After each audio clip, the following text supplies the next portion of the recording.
Bonjour, bienvenue en Transparence, le magazine de la rédaction qui parle de l'actualité et qui donne la parole à ceux qui font l'actualité. Et notre invité ce midi, c'est Virginie Ruffnac, chef du groupe Avenir en Confiance au Congrès de la Nouvelle-Calédonie. Bonjour. Bonjour. Merci d'avoir accepté notre invitation dans cette actualité très dense. Le gouvernement est tombé il y a 10 jours avec la démission des listes UC et UNI et de leurs suivantes listes. Hier, c'était le dépôt des listes de candidats qui ont réservé leur lot de surprises d'ailleurs. Vous avez déposé, vous, une liste qui rassemble toutes les composantes des loyalistes, mais vous l'avez déposée très tard, un quart d'heure avant minuit à peu près. Qu'est-ce qui s'est passé? Pourquoi ça a traîné comme ça?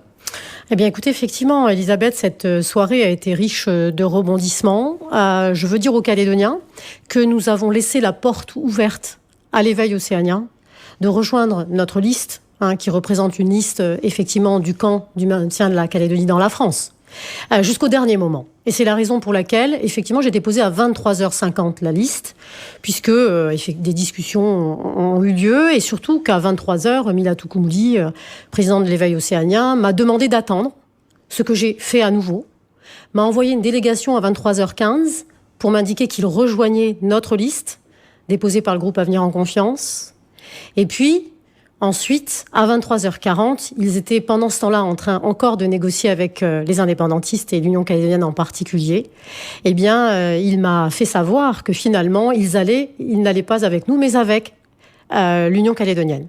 Est-ce que vous savez ce qui les a fait changer de position? Qu'est-ce qui a été déterminant dans ces discussions? Vous-même, est-ce que vous leur aviez proposé des choses, des places, une répartition de postes? Et est-ce que l'Union calédonienne leur a proposé davantage? Comment est-ce qu'on peut expliquer ce changement? Écoutez, je ne sais pas ce qui a été dealé pour arriver à un retournement de situation à la dernière minute. Ce que je sais en tout cas ce que je constate, c'est qu'aujourd'hui l'éveil océanien, qui s'est allié donc aux indépendantistes au Congrès, en étant dans un groupe indépendantiste au Congrès, en votant pour un président indépendantiste au Congrès, a passé un cap supplémentaire en faisant, je dirais, 100% indépendance, puisqu'ils se sont alliés à une liste indépendantiste pour le gouvernement, ce qui risque effectivement de donner à la Nouvelle-Calédonie, dans un total déni de démocratie, par rapport au vote des électeurs, un président indépendantiste. On va y revenir sur la composition de ce gouvernement, mais d'abord, les loyalistes avaient lancé un appel à un pacte de gouvernance partagée la semaine dernière, après la chute du gouvernement. C'était un appel qui s'adressait à l'éveil océanien et à Calédonie ensemble. Est-ce que vous avez pu discuter avec les uns, avec les autres? Et est-ce que vous êtes déçu que ça n'ait pas pu aboutir? C'était quoi le but de cet appel à une gouvernance partagée? Alors, le but, c'était un sauvetage de la Nouvelle-Calédonie. Je dois dire aussi, parce qu'il faut le dire, que le gouvernement de Thierry Santa a pris des mesures qui commençaient à porter leurs fruits, puisque nous sommes le seul territoire de la République à avoir des recettes fiscales en hausse et à retrouver un niveau de recettes fiscales d'années précédentes, ce qui montre que les décisions qui ont été prises par ce gouvernement, ont été efficaces en matière économique, que nous avons été protégés de la crise sanitaire. Donc, effectivement, il y a une vraie volonté de notre part de nous placer d'un point de vue de l'intérêt général au-dessus des intérêts partisans. C'était tout l'engagement, effectivement, de ce pacte de gouvernance partagée, où des discussions ont eu lieu, effectivement, avec l'éveil océanien et Calédonie ensemble. Moi, je veux penser, et je parle de l'éveil océanien, vraiment à la communauté wallisienne et futunienne de Nouvelle-Calédonie. Vous savez, cette communauté, c'est une communauté bâtisseuse de notre territoire, qui, dans tous les temps difficiles de l'histoire, ont toujours été forts en Nouvelle-Calédonie, ont toujours été fiers de leur culture, de ce qu'ils sont, mais aussi de défendre une Calédonie au sein de la République française, parce qu'ils savent que c'est à la fois l'intérêt de leur communauté, mais aussi de l'ensemble du territoire calédonien. Je pense à eux parce que je considère que le choix qui a été fait par l'éveil océanien, dessert l'intérêt de cette communauté qui a sans doute, pour une partie d'entre elles, et bien sûr pas la totalité, porté 3 élus éveil océanien au Congrès de la Nouvelle-Calédonie. Moi, je considère, excusez-moi Elisabeth pour finir, qu'on ne peut pas baser, je crois, un engagement politique sur un fil conducteur d'opportunisme, surtout pas dans les enjeux que vit la Nouvelle-Calédonie et qui sont en Nouvelle-Calédonie aujourd'hui. L'intérêt général prime, et je ne sais pas, pour répondre à votre question, ce qui a pu être dealé pour qu'il y ait un retournement de situation. Mais sur le fond, vous pensez que c'est un choix politique en faveur de l'indépendance ou seulement un choix d'opportunité? Comment ça peut s'interpréter? On est responsable de nos actes, et moi c'est ce que j'ai dit en tout cas au président de l'éveil océanien, c'est-à-dire que quand vous rejoignez un parti indépendantiste au Congrès de la Nouvelle-Calédonie, quand vous rejoignez un parti indépendantiste au gouvernement de la Nouvelle-Calédonie, vous allez contre ce que les Calédoniens ont demandé à la fois au référendum, mais aussi lors des différentes élections, et notamment provinciales, quand on fait le compte des voix, où une majorité de Calédoniens veut que la Calédonie reste dans la France. Et donc, par un artifice, est un vrai déni de démocratie. Vous allez donner le pouvoir à ceux qui, légitimement et démocratiquement, ne l'ont pas. Alors, si l'indépendance, c'est ne pas respecter la démocratie, il faut le dire, je voudrais peut-être aussi dire quelque chose, c'est qu'il y a quelque chose qui me choque quand même dans ces listes au gouvernement. Nous sommes le seul groupe à avoir mis sur notre liste une femme en la personnalité d'Isabelle Chamorro, et que c'est la seule femme des 11 membres potentiels du gouvernement aujourd'hui. Je trouve que c'est une véritable honte pour la République. C'est une véritable honte. Une femme sur 11 membres du gouvernement. L'ensemble des 3 autres groupes n'ont mis que des hommes sur leur liste. Parlons-en de votre liste, justement. C'est une liste qui rassemble l'ensemble des composantes loyalistes, au-delà donc de ce qu'on connaissait comme l'avenir en confiance. C'est vrai, nous avons souhaité être sans ambiguïté sur nos convictions. Nous pensons que dans l'ère que nous vivons aujourd'hui en Nouvelle-Calédonie, avec tant d'incertitudes, tant d'instabilité, la clarté est de mise. Et donc c'est une liste clairement pour le maintien de la Calédonie dans la France qui dépasse les 3 partis de l'avenir en confiance, que sont les Républicains calédoniens de Sonia Backès, le Mouvement populaire calédonien de Gilles Brial et le Rassemblement de Thierry Santa, dont je fais partie, et qui va donc vers Génération, le mouvement de Nicolas Metzdorf avec Edwin Billet qui est présent sur notre liste du gouvernement, mais aussi tous calédoniens avec la présence de Wilfried Weiss, le maire de Coumach, qui effectivement siège sur cette liste. Nous avons voulu rassembler cette famille non indépendantiste pour envoyer un message clair aux Calédoniens, et j'espère qu'ils comprendront notre démarche. Alors une liste qui est conduite par Thierry Santa, c'était peut-être une petite surprise aussi parce que Thierry Santa avait laissé entendre qu'il n'avait pas forcément envie d'être candidat à nouveau. Vous l'avez convaincu ? Mais très sincèrement, le contexte de la Nouvelle-Calédonie d'aujourd'hui, c'est-à-dire une crise sanitaire, que Thierry Santa a d'ailleurs particulièrement bien géré, et le gouvernement en général, une crise économique, dont je vous dis que certaines mesures commençaient à générer une vraie reprise de notre économie, une crise politique et sociale avec ce que les indépendantistes ont fait, c'est-à-dire encourager les blocages qui font que des milliers d'emplois sont en jeu aujourd'hui en Nouvelle-Calédonie.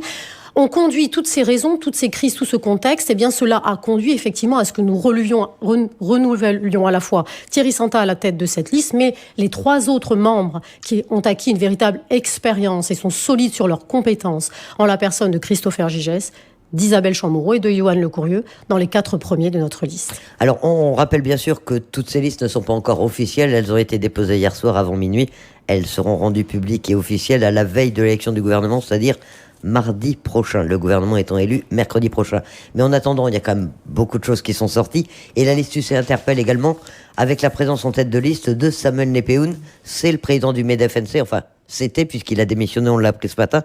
Quelle est votre réaction ? Ça vous a surpris ?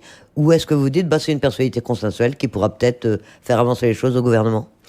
Alors nous sommes, moi, au-delà de l'amitié que je peux avoir pour Samuel Népehoun et pour la personne elle-même, on se pose la question, Samuel Népehoun, est-ce que c'est la caution morale à un gouvernement indépendantiste au sein duquel siégera des membres de ce gouvernement indépendantiste qui ont participé à toutes les conférences de presse et les actions de blocage des 2 usines métallurgiques en Nouvelle-Calédonie et qui, aujourd'hui, ces blocages conduisent à des dégradations qui ont un coût majeur, à une menace sur des milliers d'emplois, au fait que des gens demandent le chômage partiel et des milliers d'emplois avalés, milliers de salariés avalés sont dans ce cas aujourd'hui, pour lequel nous n'avons pas le premier des francs pour financer ce chômage partiel. Donc est-ce que Samuel Népehoun est la caution morale de déstabilisateur de la Nouvelle-Calédonie et de la crise dans laquelle nous nous situons aujourd'hui, parce que, je vous le disais, il y a une reprise économique en Calédonie parce que cette crise a été bien gérée, parce que des bonnes mesures ont été prises. Mais pourquoi nous sommes aussi en grande difficulté ? Bien, ce sont les blocages aujourd'hui qui mettent à terre l'économie calédonienne et font peser un grand risque sur la Nouvelle-Calédonie. Vous savez, nous avons reçu au Congrès, dans le cadre de la mission d'information Nickel, NC-ECO, qui rassemble justement les fédérations patronales. Ils nous ont dit qu'aujourd'hui, des personnes qui venaient de perdre leurs emplois allaient se proposer comme saisonniers pour aller ramasser des fraises ou des squash, alors que ces gens étaient dans des domaines, effectivement, soit miniers, vous savez, le risque qui pèse sur les sous-traitants miniers, ou encore dans les domaines touristiques. Vous vous rendez compte à quel niveau nous en sommes rendus ? Et donc la présence de Samuel Népehoun pourrait au contraire, vous dites caution morale, ça veut dire qu'il a une légitimité sur le plan économique pour prendre des décisions aujourd'hui s'il est élu président du gouvernement ? Moi, ce que je constate en tous les cas, c'est qu'aujourd'hui, la présidence indépendantiste du gouvernement, quelles que soient les personnes qui l'incarnent, représente un déni de démocratie parce qu'elle s'assoit sur l'expression des électeurs, représente une négation des femmes en Nouvelle-Calédonie parce que 0 membre féminin sur leur liste, représente des personnes qui ont participé au blocage et aux déstabilisations que la Calédonie vit aujourd'hui et qui la place dans une situation de très grande difficulté. C'est ça la réalité. Alors après, on peut faire de la cosmétique et mettre tout ce qu'on veut là où on veut, mais néanmoins, la réalité derrière de cette gestion et de cette orientation indépendantiste, c'est celle-ci. Alors on fait un peu de politique fiction, entre guillemets, puisque le gouvernement ne sera élu que mercredi prochain, mais tout de même, se dessine un congrès et un gouvernement présidé par les indépendantistes après 2 référendums où les Calédoniens ont dit non à l'indépendance. Comment est-ce qu'on en est arrivé là? C'est un peu la question que se posent les Calédoniens. Eh bien, écoutez, moi, je considère, mais là, c'est très personnel, mais je crois que c'est assez partagé au sein de l'Avenir en Confiance, voire sans doute au sein des loyalistes, que l'accord de Nouméa est totalement périmé. Il est totalement périmé. On essaye d'étirer dans le temps quelque chose qui est censé être fini. La Calédonie est aujourd'hui ingouvernable. Vous le voyez bien au travers de l'instabilité, de la caricature. C'est un vaudeville, ce qu'on est en train de vivre. On se donne en spectacle aujourd'hui pour les Calédoniens qui souffrent à différents niveaux, pas qu'au niveau économique, en matière d'ordre public aussi. Donc, c'est terminé et qu'il convient au plus vite de poser sur la table, et je pense que l'État a un rôle majeur en la matière, une solution qui dresse des perspectives et la suite de cet accord de Nouméa. Vous le savez, nous on défend très fortement une plus grande souplesse donnée à chacune des provinces, qu'on qualifie de différenciation provinciale, puisque ça permettrait de reconnaître les différences et les réalités de chacun de ces territoires que sont les provinces et de reconnaître les différences qui existent au sein de ces territoires. D'ailleurs, Xavier Bertrand l'a très bien exprimé dans une lettre qu'il a adressée au Premier ministre, dans l'unité française. Oui, parce que c'est le reproche qu'on fait à la différenciation provinciale. Vous le savez bien, vos adversaires vous disent toujours, c'est de la partition. Mais non, je considère que la Nouvelle-Calédonie peut rester une et entière en reconnaissant nos différences. C'est en voulant absolument gommer, on voit bien qu'il n'y a pas de projet pays, il n'y a pas. Nous sommes en permanence heurtés à nos divergences, à nos différences. Eh bien, reconnaissons nos différences, lançons-nous là-dedans, donnons à chacune des provinces le pouvoir de mettre en œuvre les orientations qui correspondent à leur réalité et construisons un projet autour de ça. Mais ne laissons pas ce statu quo d'un accord de Nouméa que je considère comme mort aujourd'hui, qui génère énormément de déstabilisation et ne permet pas aux Calédoniens et à notre jeunesse en particulier de se projeter vers un avenir avec sérénité. Pour en revenir au gouvernement lui-même, le 17e gouvernement, qui devrait donc avoir une majorité indépendantiste, quelles vont être ses priorités et comment est-ce qu'il va pouvoir les mener à bien? La première des choses, ce sera peut-être la préparation du budget qui doit être voté impérativement avant le 31 mars. Écoutez, alors là, ça sera à eux de répondre. Je vous rappelle que les membres sont élus le 17, qu'ensuite il doit y avoir l'élection du président du gouvernement. Donc nous verrons effectivement si on s'avance vers ce déni total de démocratie que de mettre à la tête du gouvernement de la Nouvelle-Calédonie un président indépendantiste. Il y a beaucoup de problèmes qui se posent, vous le savez. Je parlais tout à l'heure du chômage partiel pour les milliers d'emplois avalés pour lequel nous n'avons pas le début du premier des francs. Nous avons la fin du chômage partiel sur la partie Covid qui va s'achever fin février. Il y a le déficit des comptes sociaux où des solutions étaient proposées par le président Thierry Santa. Il y a aussi, alors même si c'est une compétence totalement de la province Sud, la fin, parce qu'il le faut, de la crise sur l'usine du Sud notamment. Mais je dirais, et là, il faut le dire, qu'à la fois au gouvernement, nous avons essayé de trouver toutes les solutions pour justement relancer l'économie, protéger les Calédoniens de la crise sanitaire, mais du côté de la province Sud, toutes les solutions ont été proposées sur la table pour permettre, dans le montage financier, de faire les arrangements possibles pour que les emplois soient conservés et que cette usine soit vendue et redémarrer. La présidente de la province Sud s'est particulièrement engagée là-dessus. Donc, ces problèmes, eh bien maintenant, les indépendantistes, il va falloir nous dire quelle solution ils trouvent, parce que c'est facile d'être du côté des blocages. C'est plus difficile de remonter la Nouvelle-Calédonie et de la construire. Avec le risque que le 31 mars, le budget soit établi par l'État, que la Calédonie passe sous la tutelle de l'État, ça vous paraît envisageable aujourd'hui dans le calendrier qui s'offre à nous? Nous avons jusqu'au 31 mars pour voter un budget, donc il faudra que les indépendantistes nous disent comment ils comptent s'y prendre. Vous parliez de l'usine du Sud il y a un instant. C'est la vente de l'usine du Sud qui a été l'élément déclencheur de la chute du gouvernement Vous y croyez ou ça a été qu'un prétexte? Comment est-ce que vous interprétez les choses? Non, c'est une réalité absolue. Nous avons les informations là-dessus. C'est-à-dire que la volonté de faire chuter le gouvernement était de faire chuter son président pour empêcher ce président, la personne de Thierry Santa, de siéger au Conseil des mines. Vous savez, au Conseil des mines, il y a le président du gouvernement et les 3 présidents de province. Et ce Conseil des mines statuait sur la cession de l'usine du Sud de Vallée. Or, l'analyse juridique faite par ceux qui ont voulu faire chuter le gouvernement était totalement erronée. Et en l'occurrence, faire chuter le gouvernement n'a absolument pas contribué à empêcher le président du gouvernement en affaires courantes à siéger au sein du Conseil des mines, ce qui a été fait. Et le Conseil des mines a rendu un avis favorable à la cession de Vallée. Et donc maintenant, la suite de la procédure peut continuer. Et nous sommes très attachés en province sud à ce que, je vous le dis, les emplois de Vallée soient conservés, que cette usine démarre. Nous avons la chance en Nouvelle-Calédonie d'avoir des outils métallurgiques de grande ampleur. Ces outils métallurgiques génèrent à la fois de la compétence en Nouvelle-Calédonie, la montée en compétence au travers des formations et des emplois qu'elles génèrent, mais des emplois directement pour les Calédoniens et donnent à manger aux Calédoniens. Et donc il n'est pas question pour nous de précariser la Nouvelle-Calédonie. Et donc cette usine du Sud est déterminante, effectivement. Nous sommes déterminés à trouver des solutions sur cette usine du Sud. Alors ce 12 février devait être la date butoir, la date ultime à laquelle il fallait signer l'accord de reprise. On a compris que le calendrier était plus élastique que ce qu'on pouvait croire. Vous pensez qu'une solution va être trouvée? Il y a des négociations en cours actuellement avec Premier Resources, avec l'État, avec la province sud? Mais je pense que, c'est vraiment une compétence de la province sud. C'est la puissance régulatrice en la matière. Et la province sud, sa présidente, son exécutif sont totalement impliqués et engagés chaque jour dans les différents contacts, échanges, entretiens pour effectivement trouver toutes les pistes possibles de sortie de crise sur cette usine du Sud. C'est fondamental pour nous. Mais encore une fois, cela a été particulièrement dommageable qu'on ne respecte pas à certains moments les compétences en la matière, puisque vous le savez, l'usine du Nord, c'est de la compétence de la province Nord, l'usine du Sud, c'est la compétence de la province Sud. Et nous avons eu un grand nombre de tables rondes auxquelles j'ai moi-même participé. L'usine du Sud a été vraiment regardée sous toutes ses coutures. Jamais nous n'avons eu de telles informations sur l'usine du Nord en matière environnementale. Aujourd'hui, sincèrement, il y a un grand nombre d'études, 7 études qui ont été commanditées, notamment en matière environnementale. Des discussions continuent d'être mises en œuvre. Le travail est fait, est sérieux, et même s'il n'est pas affiché tous les jours au grand public, pour trouver des solutions pour ces salariés auxquels nous pensons, car nous savons quelle est leur angoisse au quotidien. Vous parliez il y a un instant de l'avenir institutionnel avec la différenciation provinciale. Franchement, dans le contexte actuel, crise économique, crise sanitaire, crise politique, crise sociale, on les énumère. Est-ce qu'on peut aller vers un 3e référendum? On rappelle que c'est début avril que le Congrès peut décider ou non s'il faut déclencher ce 3e référendum de sortie de l'accord de Nouméa. Moi, je considère que non. Ça serait dramatique d'y aller dans ce contexte d'instabilité totale. Je considère qu'il faut rapidement ouvrir la voie du dialogue, et je vous le disais tout à l'heure, qu'il y ait une solution qui soit proposée sur la table pour dresser des perspectives.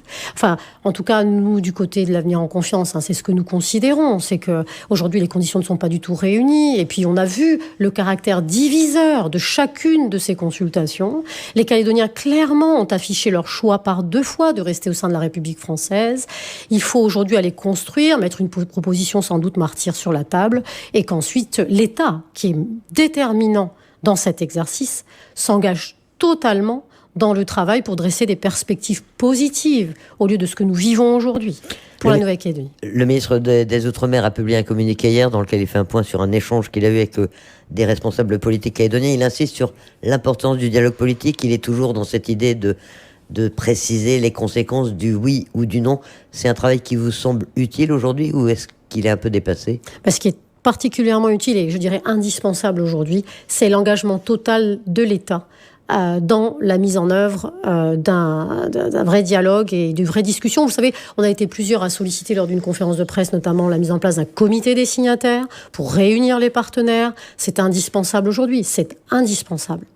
Qu'est-ce que vous attendez de l'État véritablement, au-delà de ce dialogue politique? Qu'est-ce que vous lui demandez aujourd'hui en matière d'ordre public? Peut-être c'est aussi l'un des points sur lesquels on a pu lui faire le reproche de ne pas être forcément à la hauteur de ce qu'attendaient les Calédoniens quand on voit les exactions qui ont eu lieu notamment à Vallée ou autour de ce conflit. Alors ça, c'est une évidence qu'en plus, avec les enjeux institutionnels et politiques que nous avons, l'ordre public est un élément majeur en Nouvelle-Calédonie. Ça fait de nombreuses années qu'on dit que l'État doit être particulièrement attentifs et mobilisés sur ce secteur. Hélas, ça ne l'a pas été assez, me semble-t-il. Aujourd'hui, on a des annonces d'escadrons supplémentaires, après que la présidente de la province Sud et le président du gouvernement aient sollicité ces renforts.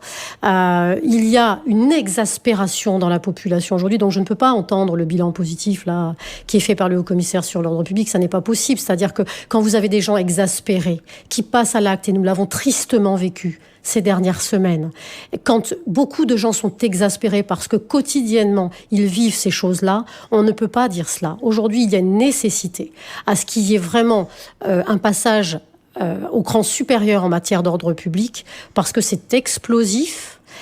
Et je dirais que on ne peut pas aussi toujours... Vous savez, nous, souvent on dénonce, et les gens nous disent arrêtez de dénoncer, passez aux actes. Et ils ont raison. Sauf que, je le rappelle, la compétence d'ordre public en Nouvelle-Calédonie, c'est une compétence régalienne. C'est donc à l'État de faire régner l'ordre public en Nouvelle-Calédonie. Et nous voulons le rappeler à ce niveau, à ses responsabilités. Nous le faisons régulièrement. Et donc, ça n'est pas aux collectivités locales qui n'en ont pas la prérogative et les moyens d'assurer cet ordre public aujourd'hui. Donc l'État doit vraiment s'engager à la fois sur ce dialogue politique, mais aussi sur ce maintien de l'ordre en Nouvelle-Calédonie. D'ailleurs, peut-être à deux têtes, peut-être qu'il faut séparer les deux, parce qu'on voit bien, le commissaire, il fait un petit peu tout, mais bref, en tous les cas, ce sont deux sujets majeurs où il faut une implication totale et entière de l'État sur un territoire si spécifique qui est le nôtre. Vous pensez qu'il faudrait confier, par exemple, le dialogue politique à une personnalité extérieure à la Nouvelle-Calédonie qui pourrait mettre les partenaires autour d'une table? On a le sentiment quand même que sur ce dialogue politique en Nouvelle-Calédonie, le représentant de l'État, ça va être un vrai diplomate. Et que par contre, sur l'ordre public, là, il faut vraiment une gestion très forte. Parce que vous savez, ce qui est terrible, c'est qu'il y a eu un laisser-aller pendant un grand nombre d'années. Et on a une délinquance qu'il convient à la fois d'appréhender, mais de traiter aussi, de traiter. Et cela n'est pas fait. C'est une gangrène, cette situation. Moi, je pense à ce que vivent chaque jour les gens du Mont-d'Or et quand ils doivent venir de l'autre côté et qu'ils traversent dans les conditions qui sont les leurs. Il faut arrêter ceci. Nous avons en Nouvelle-Calédonie toutes les opportunités, les potentialités pour vivre heureux, pour trouver des solutions pour chacun, que chacun trouve sa place. Et nous tirons des balles dans le pied, ou en tout cas certains se chargent de tirer des balles dans le pied de la Nouvelle-Calédonie quotidiennement, avec ces blocages qui sont donc encouragés par les responsables politiques indépendantistes, avec effectivement la prise en otage de la population et de l'économie. Il faut cesser cela, il faut se mettre autour de la table et trouver des solutions. Les Calédoniens exaspérés, vous le disiez, ce sera notre conclusion. Ils ont encore des moyens d'espérer. Vous avez envie quand même de leur dire que les choses vont bien se passer, que tout ça peut bien se terminer? Alors on n'est pas là pour mentir aux Calédoniens, on est là pour être déterminés, pour agir selon ça. Nous garantissons aux Calédoniens que nous serons toujours là autour de la table du dialogue. Nous l'avons lancé sur tous les sujets. Nous souhaitons un dialogue et l'État est, je vous le disais, une pierre angulaire dans ce dialogue qui est déterminante dans la mise en place de ce dialogue entre les partenaires indépendantistes et non indépendantistes. Nous allons nous battre pour sauver les emplois et l'économie. Nous serons très vigilants vis-à-vis d'un gouvernement, s'il est éventuellement indépendantiste, qui serait un déni de démocratie totale, plus que vigilant même. C'est ça que nous disons aux Calédoniens, qu'ils ne perdent pas confiance en nous. Je considère que nous avons eu peu de temps au gouvernement, mais les premiers fruits du travail qui a été réalisé commençaient à voir le jour. Et vous savez, on est quand même le seul territoire de la République à être Covid-free. On est le seul territoire de la République où les recettes fiscales augmentent. C'est quand même quelque chose d'unique. Ça n'est pas le fruit du hasard, tout cela. Ça n'est pas le fruit du hasard. Voilà de quoi alimenter tout de même l'optimisme. Merci Virginie Ruffneck d'avoir accepté notre invitation dans ce magazine Transparence. Merci.